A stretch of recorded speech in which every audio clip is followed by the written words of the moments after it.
Hi guys, welcome to my YouTube channel. Today I am now working on Hyundai Starex year model 2009.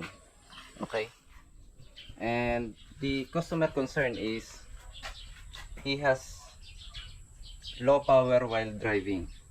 So the first thing I did is, of course, the basic things to do is to check the engine condition and the transmission condition. And of course, you have to lift up the car and check if all the wheels are moving, rotating smoothly. That might cause the low power while driving.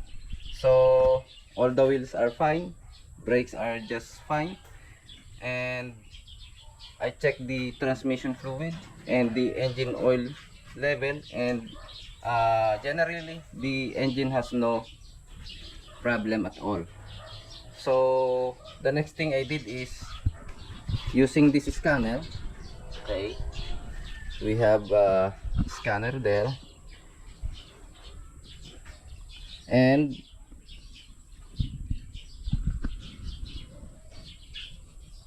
while checking all the system, I found out that there is only one DTC. It was P0758, shift control solenoid valve B, low reverse brake control solenoid circuit problem.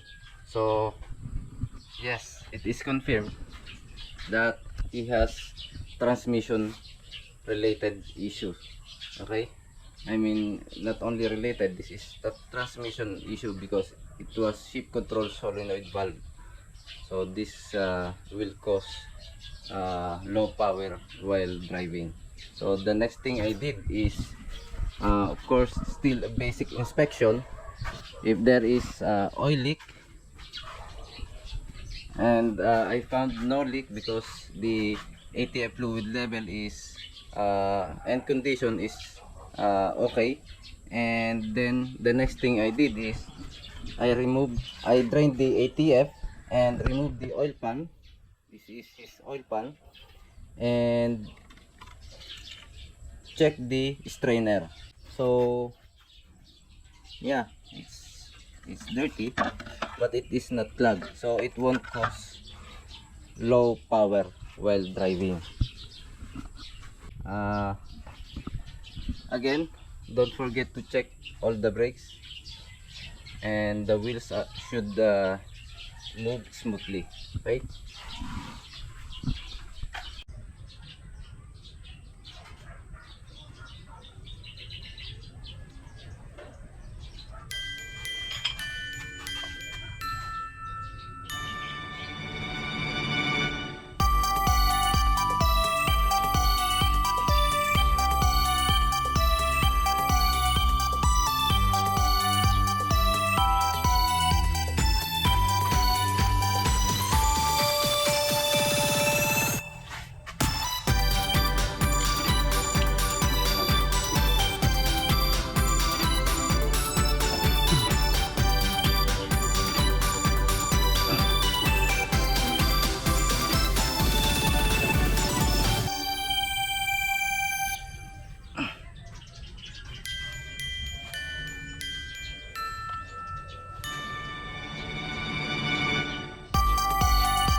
Okay guys, at last I already pulled out the valve automatic transmission valve body assembly. Okay, as you can see, and I already removed this shift control solenoid and tested it using uh, this jumper wire. Okay, so I removed this from here. It was positioned like just like this. Okay, yes. So and then I tested this all shift control solenoid one by one, and I found out that these three shift control solenoid are faulty, and I'm going to show you how did I tested this. Of course, you need two jumper wires. Okay, so since the connector was connected here, okay, so you only need to connect two jumper wires here, one for positive and one for negative. Okay, then we're going to uh, apply direct voltage from battery of this car. Okay, so just take care not to touch this two terminals. Okay, so I insulated one of them. I isolated with the electrical tape. Okay, so it won't touch directly. Okay, then let's check if this shift solenoid is working. So there was no click at all. Let's do this in opposite direction. Okay, so there was no reaction at all, so it's not working. This is totally faulty. Okay, and then I have here, I already bought a new shift control solenoid valve, and they already tested this before they send it to me. They already tested this there, but I'm going to show you a non-good shift solenoid valve. This is a new one. Okay, so let's go. Let's test this. Okay, I hope you can hear the sound, the clicking sound, that it is working. Okay, 1 2 3. So it's working. Did you hear the sound, the clicking sound? Okay, so this is the new shift control solenoid. It's obviously working properly. Okay, so I'm going to fix them all right now. Okay, so there is a part number. One is 344 344 344.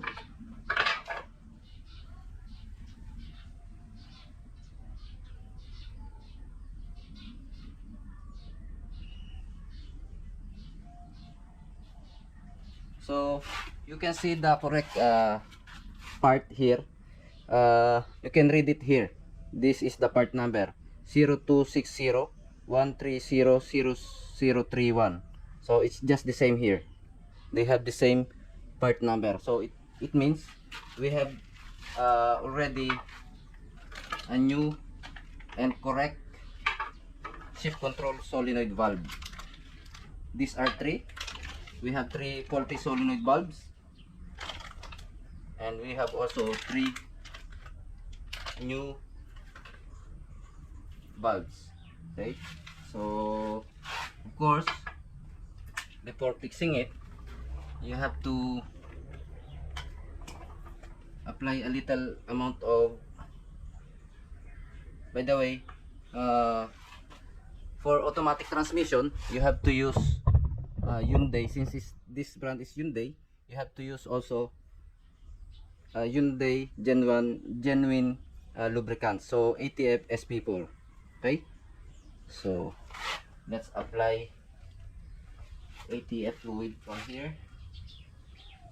Yes, it should have at least initial ATF before fixing it.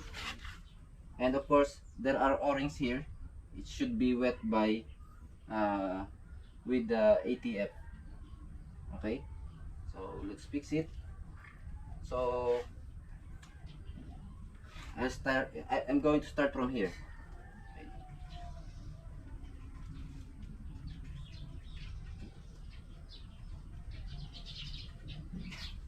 Okay.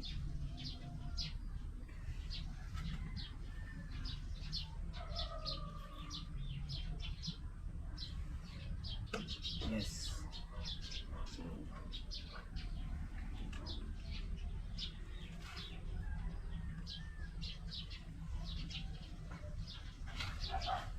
also, simply aside from checking the part number, you have to check it physically. Okay, just like this. If it is the same, so it is the same, even the length and the composition, it's just the same. Okay, so don't forget to put a mark for faulty shift control solenoid, because it might mix with the non-good solenoid. Okay, next